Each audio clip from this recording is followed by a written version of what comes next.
ED लगातार पूछताछ चैतन्य बघेल से कर रही थी। इस वक्त ये बड़ी खबर है कि छत्तीसगढ़ के पूर्व सीएम भूपेश बघेल के बेटे को गिरफ्तार कर लिया गया है।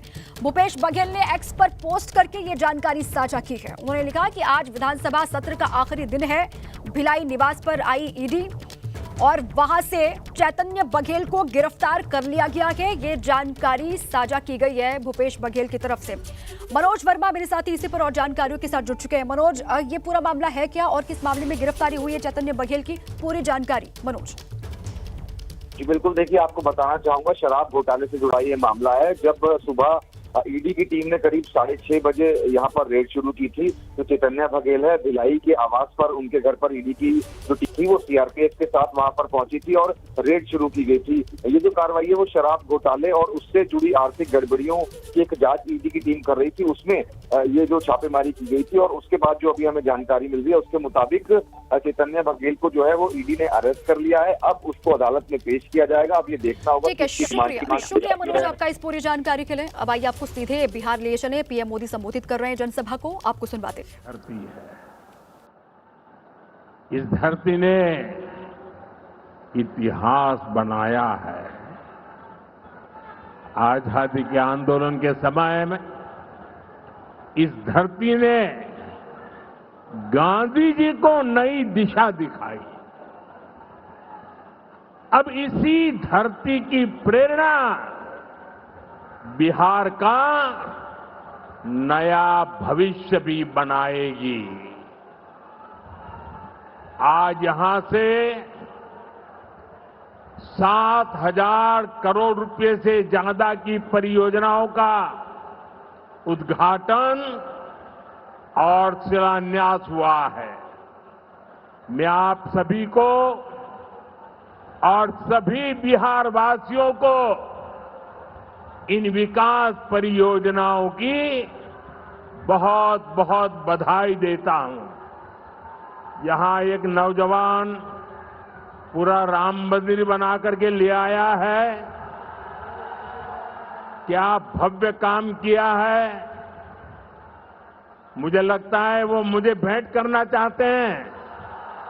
तो मैं मेरे एसपी जी के लोगों को कहता हूं, आप उसमें नीचे अपना आता पता लिख देना भाई। मैं चिट्ठी लिखूंगा आपको, ये आपने बनाया है। हाँ, मेरे एसपी जी के लोग आ जाएंगे, उनको दे देना। मेरी चिट्ठी जरूर मिलेगी आपको।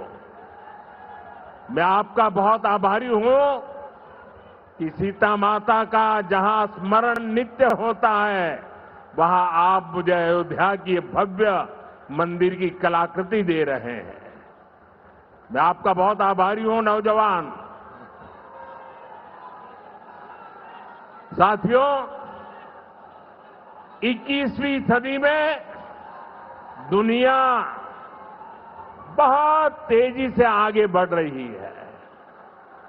एक समय जो ताकत केवल पश्चिमी देशों के पास होती थी, उसमें अब पूरब के देशों का दबदबा बढ़ रहा है, भागीदारी बढ़ रही है। पूरब के देश अब विकास की नई रफ्तार पकड़ रहे हैं।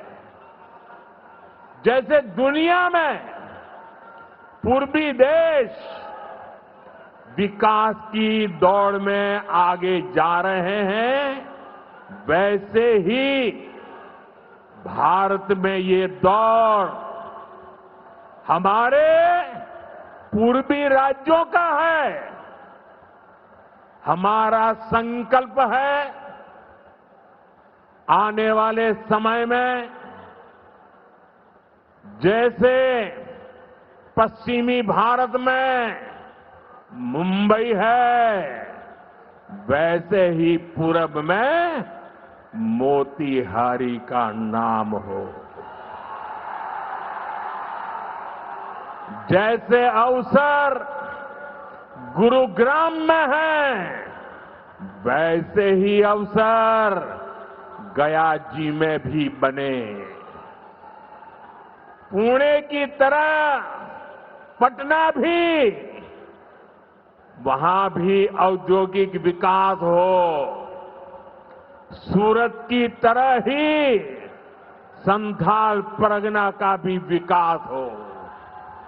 जयपुर की तरह जयपालगुड़ी, जलपाईगुड़ी और जाजपुर में भी टूरिज्म के नए रिकॉर्ड बने। बेंगलुरु की तरह वीरभूम के लोग भी आगे बढ़े।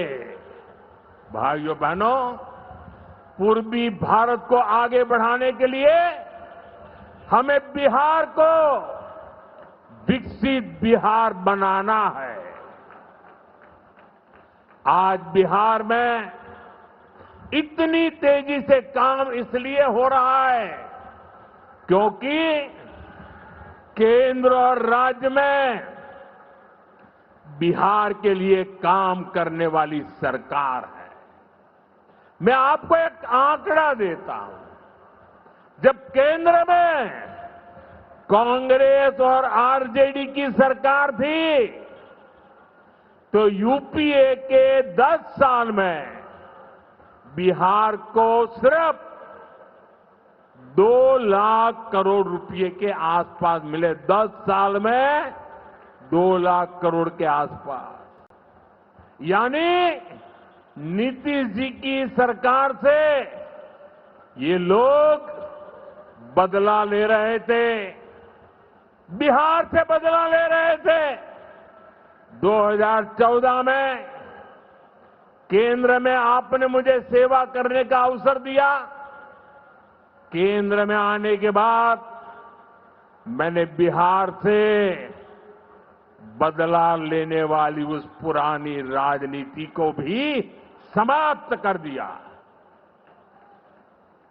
पिछले 10 साल में, एनडीए के 10 वर्षों में बिहार के विकास के लिए जो राशि दी गई है वो पहले से कितना गुना ज्यादा है, उसका आंकड़ा अभी हमारे सम्राट चौधरी जी बता रहे थे। इतने लाख करोड़ रुपए दिए गए हैं। साथियों, यानी कांग्रेस और आरजेडी के मुकाबले कई गुना ज्यादा पैसा बिहार को हमारी सरकार ने दिया है।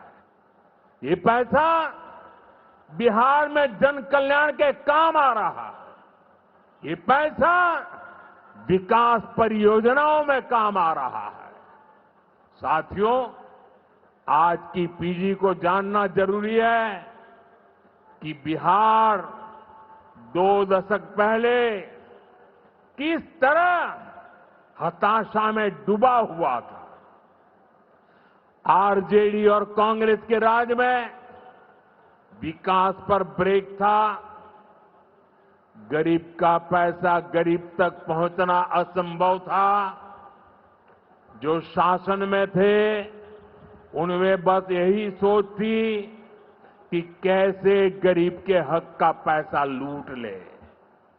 लेकिन बिहार असंभव को भी संभव बनाने वाले वीरों की धरती है, परिश्रमियों की धरती है।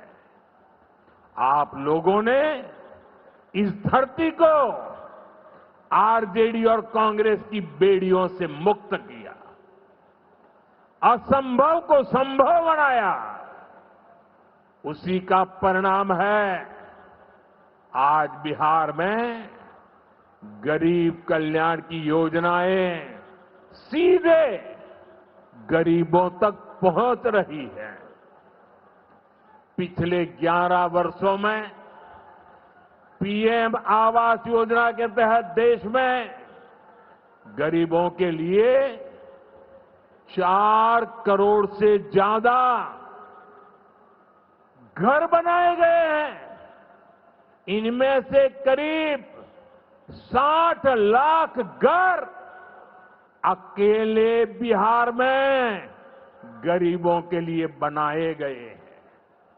यानी दुनिया में नॉर्वे, न्यूजीलैंड, और सिंगापुर जैसे देशों की जितनी कुल आबादी है उससे ज्यादा लोगों को हमने अकेले बिहार में गरीबों को पक्के घर दिए हैं।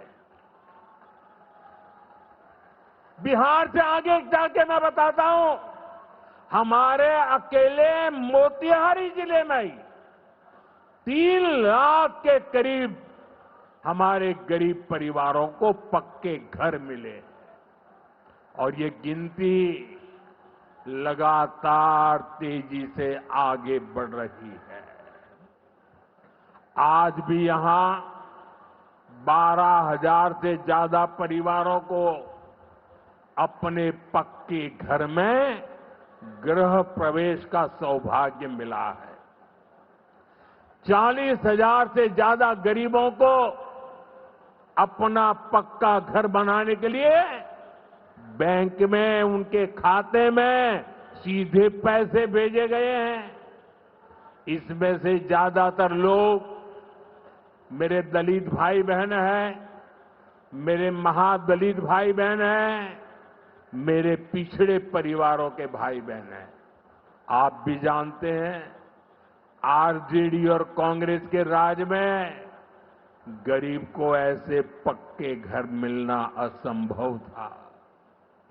जिन लोगों के राज में लोग अपने घरों में रंग रोगन तक नहीं करवाते थे, डरते थे कि अगर रंग रोगन हो गया तो पता नहीं कि मकान मालिक को ही उठवा लिया जाएगा। ऐसे आरजेडी वाले कभी आपको पक्का घर नहीं दे सकते। साथियों, आज बिहार आगे बढ़ रहा है तो इसके पीछे सबसे बड़ी ताकत बिहार की माताओं बहनों की है। और मैं आज देख रहा था लाखों बहनें हमें आशीर्वाद दे रही थी। ये दृश्य दिल को छूने वाला था। एनडीए द्वारा उठाए जा रहे एक एक कदम का महत्व बिहार की माताएं बहनें, यहां की महिलाएं अच्छी तरह समझती है। यहां इतनी बड़ी संख्या में माताएं बहनें आई हैं। आप याद करिए, जब आपको 10 रुपया भी